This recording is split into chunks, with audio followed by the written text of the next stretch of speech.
Hello people, welcome to my tutorial. This is T from T's Jams and we're going to work on making custom sized sprites. As you can see here, I have a little template that I made and hopefully this will help to make this a no-brainer for you in the future. Super duper easy. The default sprite sheet is set up into a grid of squares 48 pixels by 48 pixels and it has 12 characters along the top and 8 characters going vertically. If you want custom characters, maybe taller characters, smaller characters, wider characters, whatever you want, you can change the size of these boxes to any size you want as long as you keep 12 sections horizontally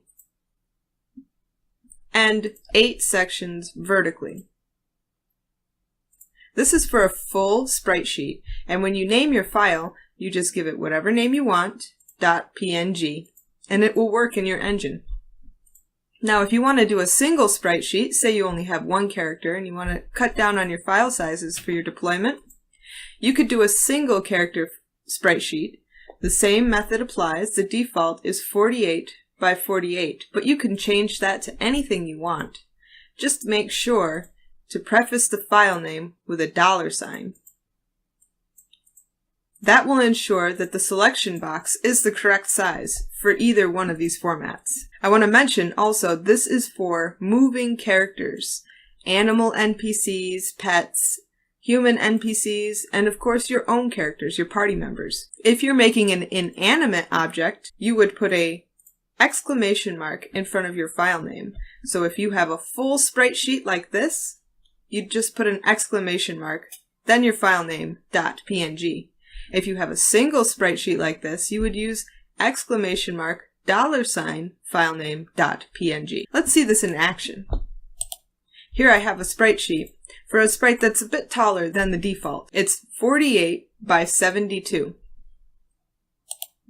Let's see what this looks like in-game. But before we do that, let's look at another example. Here we have yet another single sprite sheet.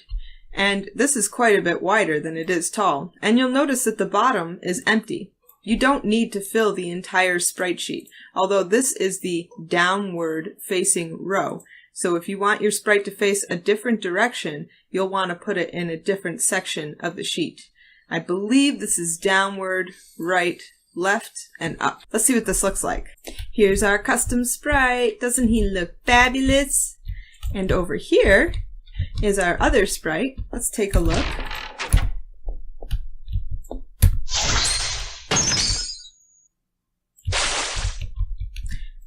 Remember that I had the downward section filled in with a sprite, but not the right, left, or upward. So if I speak to the sprite from below, it looks right.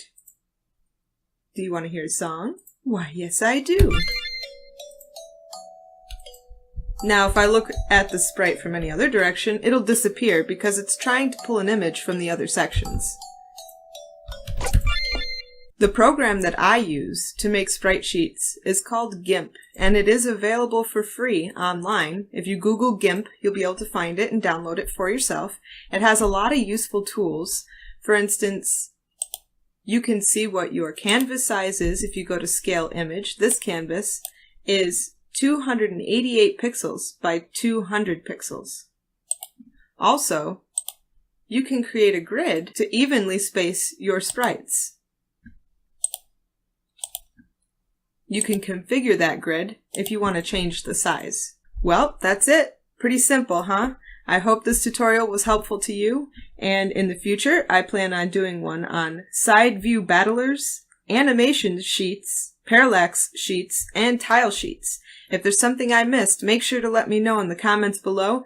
I hope this was helpful to you. If you liked it, give it a thumbs up. If you'd like to see my future tutorials and content, make sure to subscribe to the channel. And as always, guys, bye!